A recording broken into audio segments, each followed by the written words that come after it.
I think for me, the game is, I'm driven by gratitude. Gratitude is my fuel. I think most people burn out because they're looking for money. They're looking for short-term highs. You know, when the game itself and the process and gratitude is the mix of your gasoline, you'll run forever. When it's about getting a watch or buying a new home or getting a new pair of Yeezys, you're finished. And so I see a lot of people looking for quick highs. I want to get that girl, I want to get that guy, I want to get that plane, I want to get that, car. That is just not sustainable. When you're like, I cannot believe I'm alive, thank you so much, and oh my God, I can't wait to wake up and fight and grind and try to win. I love the game. You're unstoppable. Right. I just never run out of energy because those two things never run out. The game's forever and gratitude's forever. So I am like every other human. When something ends, I also have a moment where I don't have the energy. But for me, the game of trying to be a great entrepreneur and the game of being grateful as the operating system of your soul is a forever game. You know what it is? I like my lows as much as I like my highs. Right? Like, I like losing. I think it's part of the game. I think it's appropriate. I think I like being humbled because then I get pumped. Like I love when I lose, and I love when there's like a new game that I find where it's like pickleball or like smash, or darts in college. I remember I was like, oh really? Like I love the feeling of getting my ass kicked at first because I love the climb, and I also am very into my own head. So I think a lot of people struggle when they lose because they're worried about what everybody else thinks. Right. And I'm like, I don't give a fuck what everybody else thinks. Like, they fucking suck at shit too. Like, I'm in my own head. And so, the other thing, now, I will say this. The thing I care about the most is the health and well-being of the 10 people closest to me, right? I do think that, God forbid, when one day, hopefully very far away, whether it's parents or something even worse, that will stop me dead in my tracks. Real life stuff, not losing an account or not making money or making a bad deal, somebody quitting that's a good employee, that can't stop me. That doesn't mean enough. Right. And you know what I've admired about you is you just have a strong internal frame of reference to where, everything that's not in alignment with that bounces off.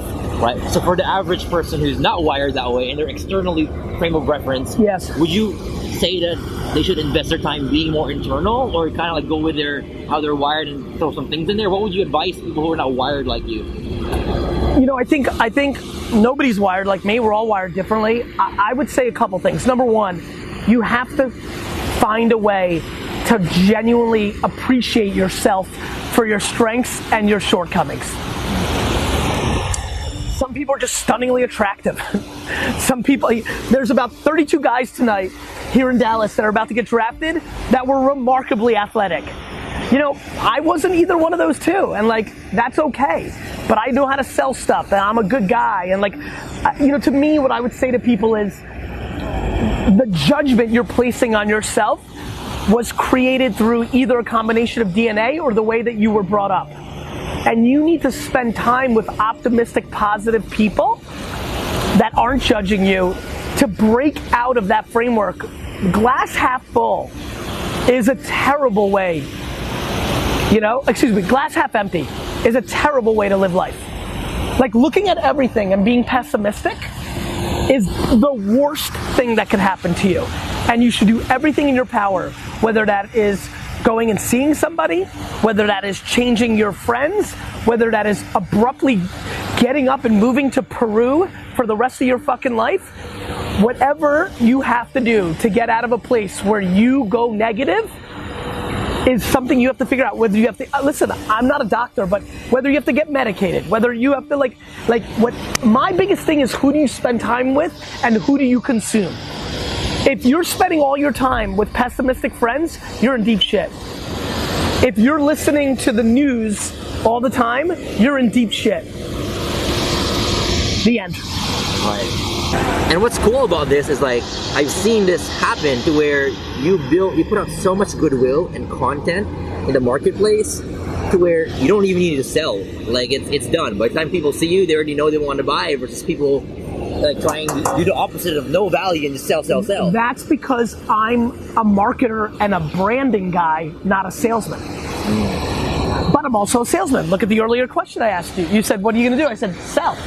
I know how to sell. I know how to brand. The best way to sell in the world is not to run retargeting programs or affiliate marketing. It's build a fucking brand. Everybody, you think my man here is wearing those Nikes because they cookied him? Right? Like everybody here is wearing everything they're wearing, everything, the underwear I'm fucking with, what is it? Calvin Klein. It's fucking brand. It's fucking brand. It's all brand. That's exactly right. I don't want to ask people to buy my shit. I want to say I have a new sneaker out and people buy that shit. I have a new book out, of course. And here's the best part, and this is the most important fucking part in the entire game. When I ask for something, come see me speak, come buy my sneaker, come buy my book, I give away all this free shit, better than anyone. I think I'm at the top of the game. Free. If they don't, I understand. I have zero expectations to convert. Too many people are giving away shit when you give with expectation, you're a piece of shit. You're not a good person.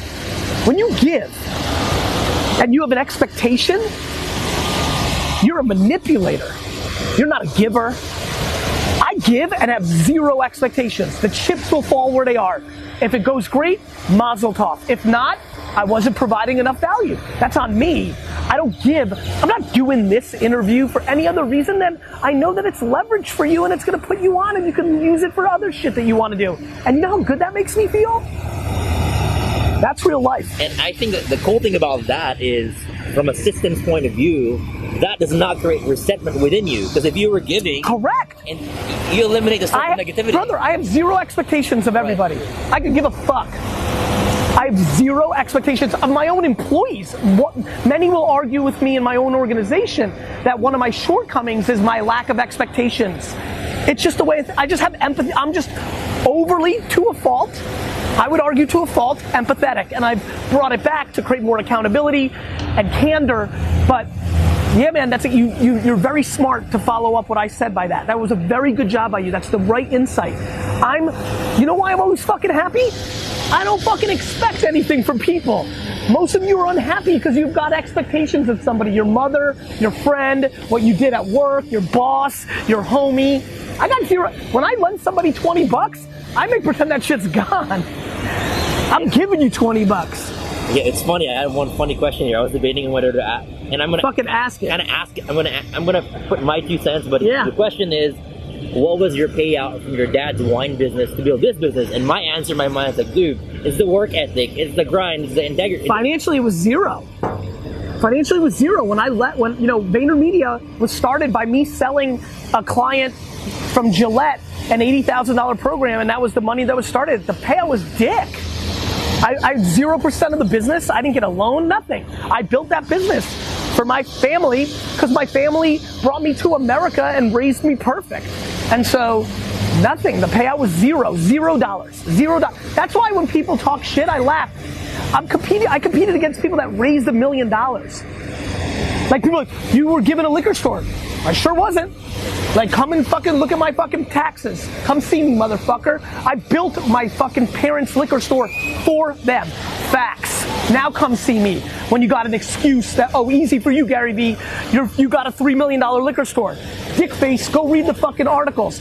I started in a company that was doing $3 million, making $300,000 in profit. I worked my dick off from 22 to 34, 15 hours a day to build a business for my parents that I left at 34 with nothing. Now tell me who had it worse. Dick. There you go. Yeah, there I go. And that's my thing, right? For years, I never clarified that. The reason I'm not mad at people for saying it is I didn't talk about it because, it was a family business. I didn't know, I didn't want to put my family's business out there. But now I talk about it with fire because I'm just tired of your excuses. And fuck me. Who gives a fuck what I accomplished? Don't look at me. Look at somebody who's fucking born in like the deep jungles of like whatever and comes to America and fucking eats you. My parents did it better than me. Fuck me. My parents came here with nothing. Lived in a studio at 23 years old with $100. Fucking forget me. There's 50 million people that came from dick shit and fucking made it. So what the fuck's your excuse? Entitlement. You're fucking entitled. If you ever bought a $5 Starbucks coffee, you're fucking soft. If you ever in your life bought a $5 fucking coffee from Starbucks, you are fucking soft. Globally, in the 7.7 billion people, you're fucking fancy, you're soft. A $5 fucking cup of coffee? Fuck you. So I don't want to hear it from the people in my comments or people like behind my back. You live in fucking, you live in like 99% of my comments are from people in first world countries. Like fuck you. What? Your best friend's parents bought him a BMW and not you? You fucking soft piece of shit.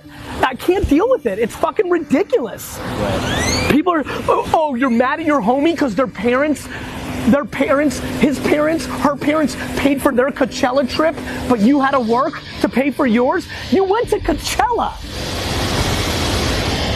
Like, what is the matter with you? It's the expectation you need. Entitlement, brother. Fucking global entitlement. You're fucking all entitled. Period. Nobody has anything to complain about. Almost nobody. Unless you're the worst human on earth. In the world rankings of humans, you're 7.7 billion. You live in a cage and you're a slave somewhere where nobody's looking. Because that's who that person is. Unless you're that person, stop complaining. I think it's just... Can I say one last thing? Yeah. Because I know a lot of people watching this and are like, where's he going? Here's my thing. Millions of you have hardships. But when you're in the mindset of not complaining, it's game over. My mother lost her mother when she was 5.